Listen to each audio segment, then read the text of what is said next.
এরাও শত্রু, মুখোশের আড়ালে। আমি যা করেছি ঠিক করেছি। এবার আমি আর কারোর কথা ভাববো না, কারোর কথা না, কারোর কথা না। আপনাকে একটা কথা বলে যাচ্ছি, আপনি আমাদের অ্যাডিশনাল ওসি থেকে কিন্তু সাবধান, কারণ ও এসপি সাহেবের লোক। আর এসপি সাহেবকে নন্দিনী ম্যাডাম সাসপেন্ড করেছিলেন, তাই এসপি সাহেব এখন বদলা নিতে চায়। যে করে হোক বা যেভাবেই হোক ওরা কিন্তু নন্দিনী ম্যাডামকে ছাড়বে না। আর একটা কথা, আপনি এটা একবার অমিত স্যারকে বলে দেবেন। আমি নিশ্চয়ই অমিতকে সব জানিয়ে দেবো। ওকে। আর একটা কথা, আমি আপনাকে এটা বলছি, এটা কিন্তু কাউকে বলবেন না। আর থানায় কি হচ্ছে তার সময়ে সময়ে আমি আপনাকে জানিয়ে দেব, আর আপনি সেই মতো ব্যবস্থা নেবেন। Thank you officer, thank you very much. আমি খবরের কাগজে অমিতদা আর আপনার বৌমার অ্যারেস্টের খবরটা পড়েছি। আমি সেই জন্য নিজেই এলাম। এই কেসটা আমাকে দিন স্যার, আমি লড়তে চাই এই কেসটা। এই কেসে তুই থাকবি সামনে, তুই লড়াই করবি। আমি আর শুভব্রত থাকবো পেছনে। কি শুভ, এই কেসে আমরা জিতবো তো? আলবাদ জিতবো, আমাদের জিততেই হবে। আবার প্রণাম কেন? স্যার, স্যার আমায় আশীর্বাদ করুন। সারা জীবন যেন আমি সত্যের জন্য লড়ি, কোনো দিন যেন আমি না হারি।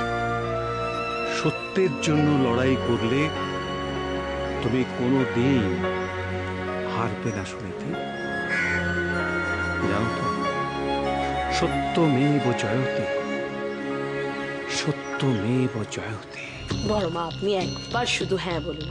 শত হলেও আপনি এখন বাড়ির কর্ত্রী, আপনার অনুমতি না হলে কি হয়, তাই না বড়দি? বলো বলো। একদম তাই বড় মা, আপনি একবার আপনার শ্রীচরণে ওই সিমরানকে ঠাঁই দিন, মেয়েটার দুঃখ বুঝে যাবে। হ্যাঁ বড় মা।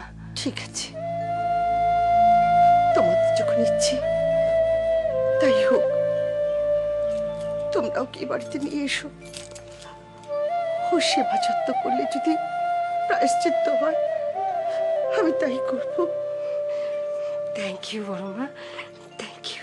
এই না হলে বড় মা, আমি চাই। প্রচুর সময় হয়ে গেল। আসুন মা, আসুন। তুমি আমাকে আগে বলো যে এদের সঙ্গে তোমার কোথায় দেখা হলো, মানে আর তোমার স্মৃতিটা কি করে ফিরে এলো? দিদি তুমি বলো না, আমার তো মনে পড়ছে না কিছু। ওকে আমি যখন প্রথম দেখলাম ও একা একা রাস্তায় ঘুরে বেড়াচ্ছে।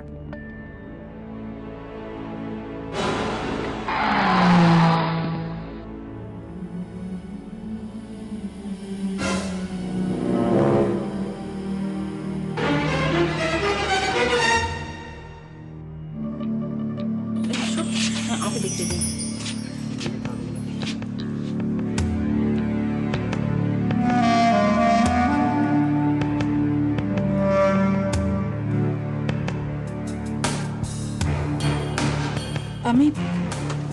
আমি না না না, শুয়ে থাকুন।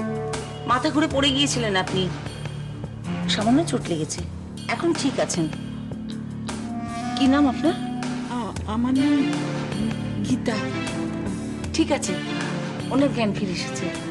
আপনার এখন আসুন। অনেক ধন্যবাদ আপনাদের। আমাকে এক্ষুনি বাড়ি যেতে হবে। না না, আপনি শুয়ে থাকুন।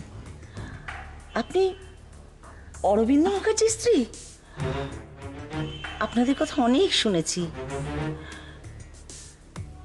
গায়ত্রী নামে একটা নকল বউ ঢুকেছিল আপনাদের বাড়িতে।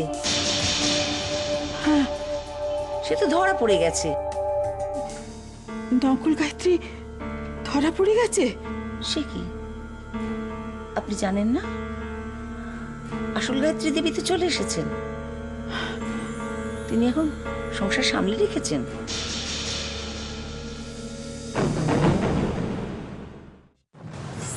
এরাও শত্রু, মুখোশের আড়ালে।